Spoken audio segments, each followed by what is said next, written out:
The cold Wyoming wind howled through the gaps in the weathered log cabin as Preston Colton stared at the empty chair by the fireplace Sarah's chair.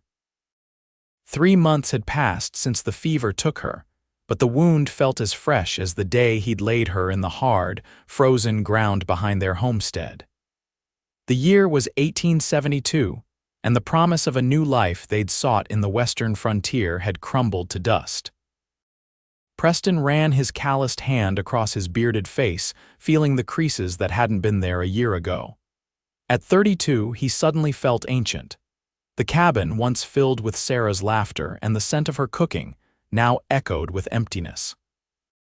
Their dream of building a cattle ranch in Wyoming territory seemed pointless without her. The coffee in his tin cup had gone cold. Outside, his small herd of cattle would need tending soon, but the energy to move eluded him. What was the point? The homestead that had once represented hope now felt like a prison of memories. A knock at the door startled Preston from his thoughts. Visitors were rare this far out 20 miles from the nearest town of Bitter Creek. His hand instinctively moved to the Colt revolver on the table before he called out, "Who's there?" "Just a traveler seeking shelter from the coming storm," came a woman's voice, clear despite the howling wind. Preston hesitated. He hadn't spoken to anyone but his cattle in weeks. Reluctantly, he rose from his chair and unbolted the door. The woman who stood on his porch was nothing like what he expected. She wore men's riding clothes, dusty from the trail, with a wide-brimmed hat pulled low. But there was no mistaking her for a man, not with those striking blue eyes that met his without wavering. "Catherine Reed," she said, extending a gloved hand. "My horse threw a shoe about 3 miles back. I was hoping to find shelter until the storm passes." Preston stared at her hand for a moment before taking it. "Preston Colton, this is my homestead." The woman Catherine nodded, her eyes taking in the cabin behind him. "I wouldn't impose, but that sky doesn't look forgiving." He followed her gaze to the darkening horizon. Indeed, a wall of black clouds was rolling in from the west. The temperature was dropping fast. "You can stay," he said gruffly, stepping aside. "Not much choice with a storm like that coming." Catherine entered, leading with a small satchel and what looked like a bedroll. Preston noticed a rifle strapped to her back, a Winchester, well maintained from the look of it. "You're traveling alone?" he asked, unable to keep the surprise from his voice. "I am." Her answer was simple, offering no explanation. Preston closed the door against the rising wind. "Not many women travel these parts alone. Not many women do a lot of things I do," she replied, removing her hat to reveal a thick braid of copper-colored hair. "I appreciate the shelter, Mr. Colton." "Preston," he corrected automatically. "Mr. Colton was my father." Catherine nodded and looked around the cabin. Her eyes lingered on the second chair by the fire, Sarah's chair, before quickly moving away. There was something in that glance that told Preston she understood more than he'd said. "I need to check on my cattle before the storm hits," Preston said, reaching for his coat. "Make yourself comfortable, there's coffee in the pot." Outside, the sky had turned an ominous gray-green. Preston hurried to the small barn where his 12 head of cattle were already seeking shelter. As he secured the barn doors, his mind kept returning to the stranger in his home. There was something both unsettling and oddly comforting about having another presence in the cabin after so many months of solitude. When Preston returned to the cabin, he found Catherine tending the fire. She'd removed her heavy coat to reveal a simple flannel shirt tucked into worn trousers. Her movements were efficient as she stacked the kindling. "You didn't have to do that," he said, stamping snow from his boots. "Seemed only fair since you're providing shelter." She straightened up. "I hope you don't mind, but I put some water on to boil. Thought we could both use something warm." Preston noticed that she'd moved Sarah's chair slightly, positioning it closer to the fire. He felt a momentary flare of irritation, followed by guilt. It was just a chair, after all. "Been on the trail long?" he asked, removing his coat. "A few weeks. Heading to Oregon." She poured hot water into 2 cups and added coffee grounds. You've got a nice spread here. How long have you been working it? 2 years. Preston accepted the offered cup. Came out from Missouri with my wife. We were going to build something here. Catherine asked softly. Preston looked away. She died. 3 months ago, fever took her fast. Catherine was quiet for a moment. I'm sorry, she finally said. That's a hard thing, losing someone out here where everything's already a fight. Her words, simple as they were, hit closer to the truth than any of the hollow condolences he'd received in town. Preston found himself nodding. It is, he agreed. Some days I wonder why I'm still here. And other days I can't imagine leaving what we built together. The storm hit with full force as darkness fell. The wind screamed around the cabin's corners and snow piled against the windows. They ate a simple meal of beans and salted venison that Preston had prepared, mostly in silence. I can sleep on the floor, Catherine offered when it became clear the storm wouldn't let up before morning. Take the bed, Preston said, gesturing to the small room off the main living area. I'll stay out here by the fire, Catherine hesitated. It's your home, I can't take your bed. I haven't slept there since. Preston trailed off. I sleep better out here anyway. Something in his tone must have convinced her because she nodded. Thank you. I'll be gone as soon as the storm breaks. But when morning came, the world outside was buried under 3 feet of snow with more still falling. Preston stood at the window, watching the white landscape with a frown. Looks like you might be stuck here a while longer, he said when Catherine emerged from the bedroom, her hair loose around her shoulders. She joined him at the window. I've seen worse, she said, though her expression suggested otherwise. I don't want to impose. Not much choice, Preston replied.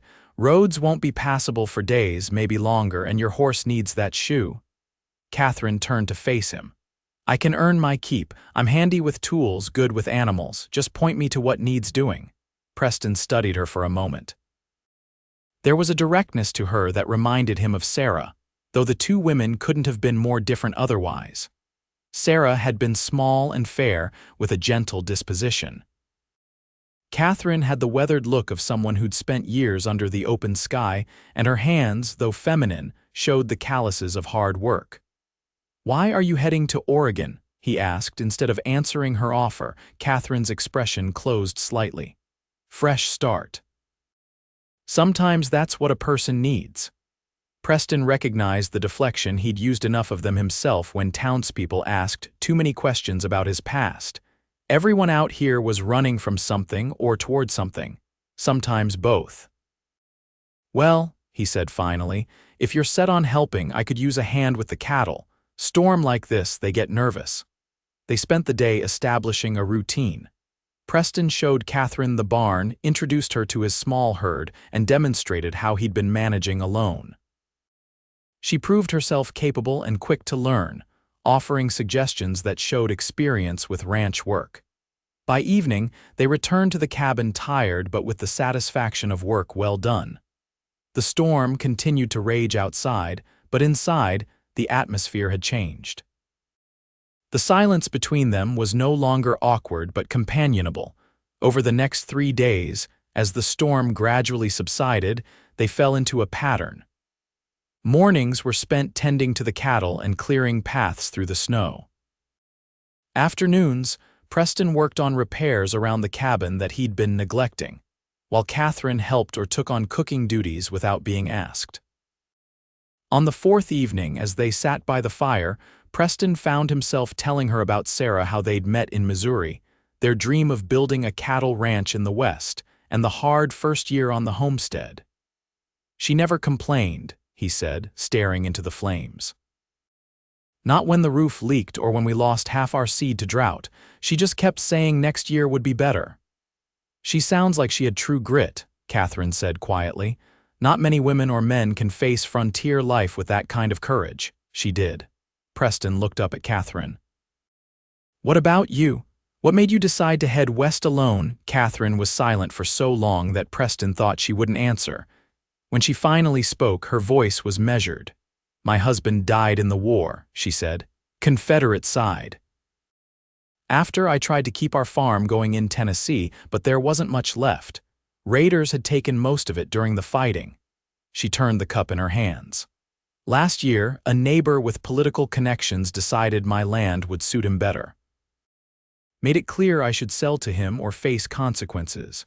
And you didn't sell, Preston guessed. A small, hard smile touched her lips. I did not. But after my barn mysteriously caught fire, I realized some fights can't be won, so I took what money I had and headed west.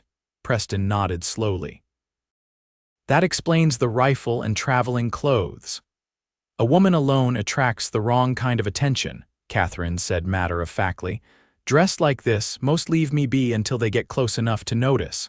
And if they still don't leave you be, that small smile again. Then they learn I'm a very good shot. The next morning, the storm had passed, leaving a crystalline blue sky and a landscape transformed by snow. The temperature had risen enough that the snow had begun to melt in patches exposed to the sun. I should check your horse's hoof, Preston said over breakfast. If it's just a thrown shoe, I might be able to fix it. I've got some basic blacksmithing tools. They trudged through the snow to the small lean to where Catherine's horse, a sturdy bay gelding, had been sheltered alongside Preston's own mount. The horse did indeed need a new shoe, and Preston set about heating his small forge. Catherine watched as he worked the metal, her eyes appraising. You're good at that, she observed. Had to learn, Preston replied, hammering the glowing iron. Out here, if you can't fix it yourself, it stays broken. By midday, the horse was newly shod. The main trail would still be impassable for another day or two, but Catherine could leave soon if she wished. The thought left Preston with an unexpected hollowness. Thank you, Catherine said, running her hand along her horse's neck. What do I owe you for the work? Preston shook his head. Nothing. Consider it payment for the help with the cattle. She nodded, though she seemed unsatisfied with the exchange. The trail to Oregon will still be difficult with the snow. I should wait another day or two before heading out. Was it his imagination, or did she sound reluctant? You're welcome to stay as long as necessary, Preston found himself saying. It's been good having the help. That evening, Catherine insisted on cooking. She discovered some dried herbs hanging in the pantry ones that Preston had all but forgotten about, and produced a stew that reminded him of meals before Sarah's death, when food had been more than just sustenance. This is good, he said after his first bite. Really good. My mother taught me to cook, Catherine replied. Said a woman should know how to make something out of nothing. Useful skill out here. You ever think about settling somewhere instead of continuing to Oregon? Preston asked, the question surprising even himself. Catherine paused, spoon halfway to her mouth. I haven't found a reason to stop yet. Their eyes met across the table, and something unspoken passed between them. Preston quickly looked away, suddenly aware of how long it had been since he'd truly looked at another person. The following days brought a gradual thaw. The snow receded enough that the main trail would soon be passable. Still, Catherine remained, finding reasons to delay her departure, a tear in her saddle that needed mending, a desire to help Preston repair a section of fence damaged by the snow. For his part, Preston found himself inventing tasks that required two people. The truth, which he was reluctant to admit even to himself, was that he dreaded returning to the solitude that had been his only companion since Sarah's death. One evening, about 2 weeks after Catherine's arrival, they sat side by side on the porch, watching the sunset paint the snow-covered landscape in shades of pink and gold. The air was cold but not biting, and the silence between them was comfortable. I think I'll head out tomorrow, Catherine said suddenly. Trail should be clear enough now. Preston felt something sink in his chest. I suppose it is, he agreed, keeping his voice neutral. I appreciate your hospitality, she continued. Not everyone would have been so kind to a stranger. You haven't been a stranger for some time now, Preston said quietly. Catherine turned to look at him, her eyes searching his face. No, she agreed. I suppose I haven't. That night, Preston lay awake on his bedroll by the dying fire, listening to the occasional creak of the cabin settling. Tomorrow, Catherine would leave, and the emptiness would return. He'd go back to talking to his cattle and the memory of Sarah, back to the half-life he'd been living. Morning came too quickly. Preston rose early and prepared coffee, trying not to think about how this would be the last breakfast they would share. Catherine emerged from the bedroom with her satchel already packed, her hair neatly braided once more. "Smells good," she said, nodding toward the coffee pot. "Figured you could use something warm before hitting the trail." Preston poured her a cup. "Weather looks fair, at least." They ate in silence, the weight of departure hanging between them. When the meal was finished, Catherine rose and gathered her few belongings. Outside, Preston helped her saddle her horse, each movement deliberate, prolonging the inevitable. When everything was secured, Catherine turned to face him. "Thank you, Preston," she said formally, "for everything." Preston nodded, words suddenly difficult to find. "Safe travels to Oregon." She mounted her horse with practiced ease, settling into the saddle and gathering the reins. For a moment, she simply sat there, looking out toward the trail that would take her away from the homestead. "You know," she said finally, still facing away from him, "Oregon's a big place." "I'm not even sure where exactly I'm heading." Preston stepped closer to the horse. "You said you were looking for a fresh start." "Yes." Catherine turned in the saddle to look down at him, "but maybe a fresh start doesn't have to mean a new place. Maybe it can be a new perspective on a place that already exists." Preston's heart quickened. "What are you saying, Catherine?" She took a deep breath. "I'm saying that in 2 weeks I've felt more at home here than I have anywhere since before the war. And I'm wondering if perhaps there might be room for me to stay, not as a guest, but as someone who belongs here." The words hung in the air between them. Preston knew what she was offering, not just her help with the ranch, but companionship, a chance at something neither of them had expected to find. "I can't replace Sarah," Catherine added softly when he didn't immediately respond. "I wouldn't try to." "I know that," Preston said, finding his voice at last, "and I wouldn't want you to." He reached up and took her hand. "But I think there's room here for something new, something different but no less real." Catherine's fingers tightened around his. "Are you asking me to stay, Preston Colton?" "I am." The certainty in his voice surprised him. "Stay, Catherine, help me build something here, something that honors what was but looks toward what could be." For a long moment, Catherine studied his face. Then slowly she swung down from the saddle to stand before him. "Yes," she said simply. "I'll stay." Spring came to the Wyoming territory with its usual fickleness, warm, sunny days followed by biting cold snaps, the landscape gradually transforming from white to brown to green. As the land awakened, so too did the homestead under the care of its 2 inhabitants. Preston and Catherine settled into a partnership that felt both natural and unexpected. They worked side by side during the days, expanding the corral, repairing winter damage, and preparing fields for planting. In the evenings, they shared meals and conversation, gradually filling in the blank spaces of each other's lives. They slept in separate rooms. Preston had moved back into the bedroom while Catherine took a small storage room they'd converted with a narrow bed.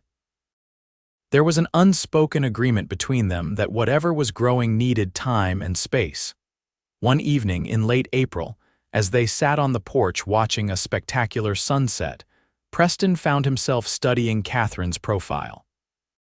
The harsh lines that had marked her face when she first arrived had softened somewhat, though she remained lean and strong from their daily work.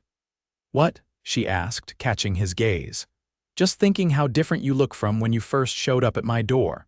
Catherine smiled slightly. "Less like a half-drowned cat, you mean? More like someone who's found solid ground," Preston replied. She considered this. "Maybe I have." Her eyes met his. "And what about you? You look different too." "Do I? You smile sometimes now," she said simply. "You didn't before." It was true, Preston realized. Somewhere in the past months, the crushing weight of grief had shifted. It hadn't disappeared. He still thought of Sarah daily, but it no longer defined his every waking moment. "I've been thinking," he said, changing the subject. "We should ride into town soon."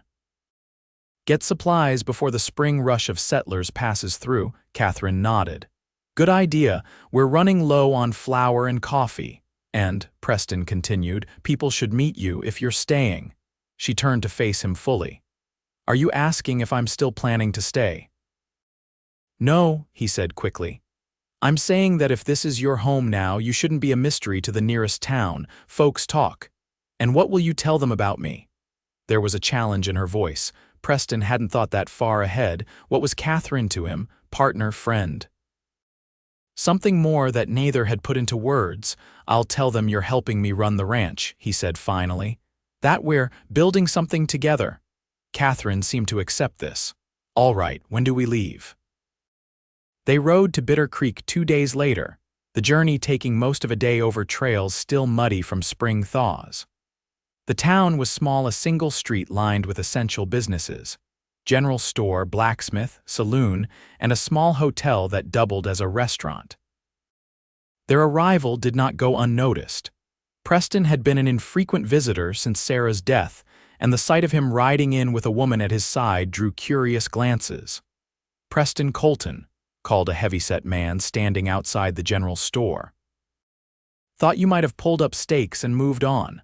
Still here, Mr. Daniels, Preston replied, dismounting. Just been busy with the ranch. The man's eyes shifted to Catherine, who was securing her horse to the hitching post. I can see that, he said with a meaningful look that made Preston's jaw tighten. This is Catherine Reed, Preston said firmly. She's helping me run the place now. Catherine stepped forward and extended her hand to the shopkeeper. Pleasure to meet you, Mr. Daniels. Preston speaks highly of your store. Daniels seemed momentarily taken aback by her direct manner but recovered quickly. Any friend of Preston's is welcome here, he said, shaking her hand. Come on in, just got a shipment from back east.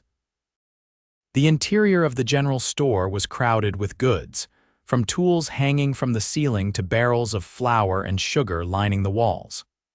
Catherine moved through the space with purpose, selecting items and adding them to their list with an efficiency that impressed Preston. You've done this before, he observed as she examined the quality of a bolt of fabric. Every farm wife knows how to stretch $1 at the general store, she replied, then froze slightly at her own words. Preston felt a strange flutter in his chest at the term wife, but chose not to comment on it. Instead, he moved to the counter to arrange payment for their supplies. She seems capable, Daniels commented as he tallied their purchases. Known her long. Long enough, Preston answered, not elaborating. The shopkeeper nodded thoughtfully. Good to see you moving forward, Preston. Sarah would have wanted that.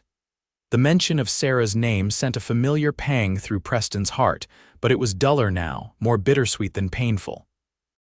Yes, he agreed quietly. I believe she would. They ate at the small hotel restaurant before starting the journey home.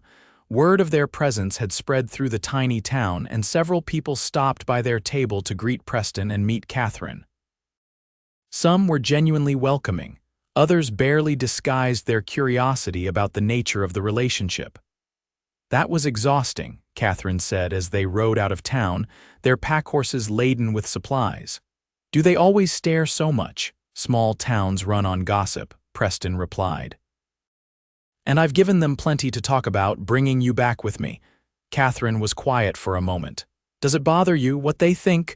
Preston considered the question seriously. No, he finally said. What matters is what happens at the homestead, not what people in town choose to believe. The sun was setting by the time they reached the ranch, casting long shadows across the land. As they crested the final hill and the cabin came into view, Preston was struck by how different it looked to him now. What had once seemed like a monument to his failure, his inability to protect Sarah from the harshness of frontier life, now appeared as a promise of possibility.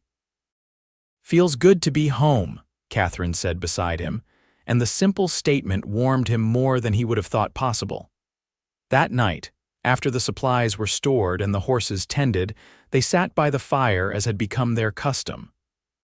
Catherine was mending a shirt, her fingers moving deftly with needle and thread while Preston cleaned his revolver, a ritual that always calmed his mind. "I've been thinking," Catherine said without looking up from her work. "We should plant a garden this year. Not just potatoes and beans, but proper vegetables, maybe even some flowers." "Flowers?" Preston raised an eyebrow. "Not much call for those on a cattle ranch." "No practical purpose," she agreed, "but they'd be nice all the same. Sarah had started a garden, hadn't she?" "I found some dried seed pods in the storage shed." Preston's hands stilled on the gun. "She had. Brought seeds all the way from Missouri. Some of them took, others didn't. The winter after she died, I let it all go." "We could start again," Catherine suggested, her eyes meeting his. "Not the same garden, a different one." Preston understood she was talking about more than plants. "I'd like that," he said softly. The following weeks were filled with labor as they prepared for the main growing season. Preston added 2 more head of cattle purchased from a neighboring ranch, while Catherine established her garden in a sheltered spot near the cabin. They repaired the roof, reinforced the barn, and extended the corral in anticipation of future growth. Through it all, their partnership deepened. Preston found himself watching Catherine when she wasn't looking, the way she tucked stray hairs behind her ear, how she hummed softly while working. The rare but transformative smile that came when she was truly pleased. He wondered if she noticed his glances, just as he sometimes caught her watching him. The undercurrent between them remained unspoken but grew stronger with each passing day. At times, their hands would brush as they worked side by side, and neither would pull away immediately. During evenings by the fire, they sat closer than strictly necessary, the space between them charged with possibility. In early June, disaster struck. Preston was checking fence lines on the far edge of their property when he heard gunshots coming from the direction of the homestead. He spurred his horse immediately, fear clutching at his throat as he rode hard toward home. The scene that greeted him made his blood run cold. 3 men on horseback were circling the cabin while Catherine stood on the porch, Winchester raised. One of the men was clutching his arm, blood seeping between his fingers. "That's far enough," Catherine shouted as one of the riders moved toward the corral where their cattle were penned. "Next one goes between your eyes." Preston drew his revolver as he approached, taking in the situation. The men were clearly rustlers, likely hoping to find the homestead undefended. "I suggest you boys move on," Preston called out, his voice carrying across the yard. "The lady's not exaggerating about her aim." The men turned at the sound of his voice, clearly surprised by his arrival. The apparent leader, a hard-faced man with a scar running down his cheek, sized up the situation. "Just looking for strays," he said unconvincingly. "No harm intended. Your friend's bleeding arm suggests otherwise," Preston replied, keeping his revolver trained on the man. "This is private property, I won't ask again." There was a tense moment when Preston thought the men might decide to fight, but the injured rustler's growing pallor seemed to convince them otherwise. "We're going," the leader growled, "but these parts ain't safe for lone ranchers. Accidents happen." "Is that a threat?" Catherine called, her rifle never wavering. The man spat on the ground. "Just stating facts, madam. Come on, boys." The 3 riders turned and moved away from the homestead at a deliberate pace. Preston kept his revolver ready until they disappeared over the ridge, then quickly dismounted and hurried to Catherine. "Are you hurt?" he demanded, his eyes scanning her for injuries. "I'm fine," she assured him, though her hands shook slightly as she lowered the rifle. "They thought I'd be easy pickings, didn't expect me to be armed." The realization of what might have happened hit Preston like a physical blow. "If I hadn't come back when I did—" "I had the situation under control," Catherine interrupted, though her voice lacked its usual steadiness. "But I'm glad you came all the same." That night, neither of them slept well. Preston insisted on taking watch, sitting on the porch with his rifle across his knees, listening to the night sounds and starting at every unusual noise.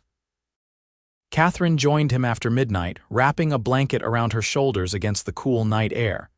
"You should rest," Preston said, though he was grateful for her company. Couldn't sleep, she admitted, sitting beside him on the rough-hewn bench. Keep thinking about what they said. About accidents happening. Preston's jaw tightened. Just talk. Men like that want to scare you. It worked, Catherine said quietly. Not because I'm afraid for myself, but because of what it would mean for you being alone out here again if something happened to me. The simple statement struck Preston deeply. He turned to look at her, her face silvered by moonlight. Nothing's going to happen to you, he said fiercely. I won't let it. Catherine's eyes met his. You can't promise that, not out here. No, he agreed after a moment. I can't. Just like I couldn't protect Sarah from fever, but I can promise to try with everything I have. She was silent for a long moment. Why? She finally asked. Why what? Why would you make that promise? What am I to you, Preston? The question hung between them, unavoidable now. Preston set his rifle aside and took her hand, its warmth anchoring him. You're the person who made me want to live again, he said simply. The one who showed me there could be a future here, not just memories of the past. He searched for the right words. You're the reason I look forward to each day now, Catherine's breath caught audibly. I never expected to find this, she whispered. When I left Tennessee, I thought I was just running away. I didn't realize I was running toward something. Preston's other hand moved to her face, gently brushing a strand of hair from her cheek. Catherine, he said, her name a question and an answer both. She leaned into his touch. Yes, she replied to his unspoken question. Their first kiss was tentative, a careful exploration that quickly deepened into something more urgent. Preston pulled her closer, feeling the rapid beat of her heart against his chest. When they finally parted, both were breathless. I've wanted to do that for weeks, Preston admitted. Catherine smiled, a true smile that transformed her face. What took you so long, Cowboy? The rustlers did not return, but the incident changed something fundamental at the homestead. Preston and Catherine moved with new purpose, now openly acknowledging what had been building between them. 2 weeks after their first kiss, Preston formally asked Catherine to marry him. It won't be easy, he warned as they stood in the newly flourishing garden. Life out here is hard in the best of times. I know that better than most, she replied, her hands in his. But we're stronger together than apart. Yes, Preston Colton, I will marry you. They were married in Bitter Creek by a traveling preacher who happened to be passing through. The ceremony was simple, attended by the handful of neighbors within riding distance and curious townspeople. Preston wore his best shirt, while Catherine had sewn herself a dress from fabric purchased at Daniel's store practical enough to wear again, but with small touches of beauty in the embroidery at the collar. Do you, Preston James Colton, take this woman to be your lawfully wedded wife? The preacher intoned. I do, Preston answered, his voice steady and sure. And do you, Catherine Elizabeth Reed, take this man to be your lawfully wedded husband? Catherine's eyes, clear and direct as always, met Preston's. I do. That night, as husband and wife, they returned to the homestead that was now truly their shared home. The awkwardness that might have existed between two people still learning each other's ways was tempered by the months they had already spent building a life together. As summer turned to fall, the ranch flourished under their combined efforts. They added a small flock of chickens, expanded the cattle herd to 20 head, and put up enough preserves from Catherine's garden to see them through the winter. The cabin itself was transformed not just by new curtains at the windows or the second chair now permanently beside the fire, but by the laughter and conversation that filled its walls. Preston found himself watching Catherine sometimes, marveling at how completely she had integrated herself into the life of the homestead. She was not Sarah, would never be Sarah, but she brought her own strengths, her own way of seeing the world that complemented his own. In late September, as they sat on the porch watching a spectacular sunset paint the sky in shades of orange and purple, Catherine took Preston's hand and placed it gently on her stomach. I think, she said softly, we might need to add a room to the cabin by spring. Preston stared at her, comprehension dawning slowly. Are you certain? Catherine nodded, her eyes bright with unshed tears. As certain as I can be, are you? Is it all right? In answer, Preston gathered her into his arms, his heart so full he could barely speak. It's more than all right, he finally managed. It's everything. They spent the winter preparing not just for the baby, but for the future they now saw stretching before them. Preston built a cradle from pine boards, while Catherine sewed tiny garments in the evenings. They discussed names, argued good-naturedly about whether it would be a boy or girl, and made plans for expanding the ranch in the years to come. The baby, a girl they named Penelope Sarah Colton, arrived on a bright spring morning, with the assistance of a midwife from town. She had Catherine's copper hair and Preston's dark eyes, a perfect blend of them both. "She's beautiful," Preston whispered, holding his daughter for the first time. Just like her mother, Catherine, exhausted but radiant, smiled up at them. "She's a frontier child," she said proudly. "Born to the land we're building together." As Preston looked from his daughter to his wife, he felt a completeness he had once thought impossible. The grief for Sarah would always be part of him, a chapter in his life that had shaped him in profound ways. But Catherine had shown him that grief wasn't the end of his story, merely a turning point that had, through strange circumstance and unexpected joy, led him to this new beginning. 5 years passed, transforming both the homestead and the family that called it home. The small cabin grew with the addition of 2 rooms, one for Penelope and one for her younger brother James, who arrived 2 years after his sister. The cattle herd increased to 40 head, making the Colton Ranch one of the more successful small operations in the territory. Catherine's garden expanded each year, now producing not only food for the family but enough extra to trade in town. Preston built her a proper greenhouse using glass panes ordered from back east, allowing her to extend the growing season and cultivate plants that wouldn't otherwise survive the Wyoming climate. The town of Bitter Creek grew as well, with the arrival of the railroad bringing new settlers and opportunities. Preston and Catherine made regular trips for supplies and social occasions, no longer the subjects of curious gossip but respected members of the community. On the 5th anniversary of their wedding, Preston surprised Catherine with a special gift, a proper piano delivered all the way from Denver, installed in the main room of their now comfortable home while she was visiting a neighbor, Preston. She gasped when she returned to find the instrument gleaming in the afternoon sunlight. "How did you even get it here?" "Paid extra for careful handling," he said with pride. "Took 6 men to move it from the train. Do you like it?" In answer, Catherine sat at the bench and ran her fingers lovingly over the keys. She'd mentioned once, in passing, that she'd learned to play as a girl, but hadn't touched a piano since before the war. The melody that emerged was slightly hesitant at first, then gained confidence, a folk tune that Preston vaguely recognized. Penelope and James came running at the sound, their eyes wide with wonder at the music filling their home. That evening, after the children were asleep, Preston and Catherine stood on the porch of their homestead, his arm around her waist as they gazed at the stars emerging in the darkening sky. "Did you ever imagine this?" Catherine asked, leaning into his embrace. "When I first arrived during that snowstorm, did you ever think we'd be here like this?" Preston considered the question. "No," he admitted. "I couldn't see past the next day back then, couldn't imagine wanting to." Catherine nodded. "I was just looking for somewhere safe to rest before moving on. Wasn't planning on finding a home or a family." "Life has its own plans sometimes," Preston said, thinking of the strange, winding path that had brought them together. "I'm grateful it led you here."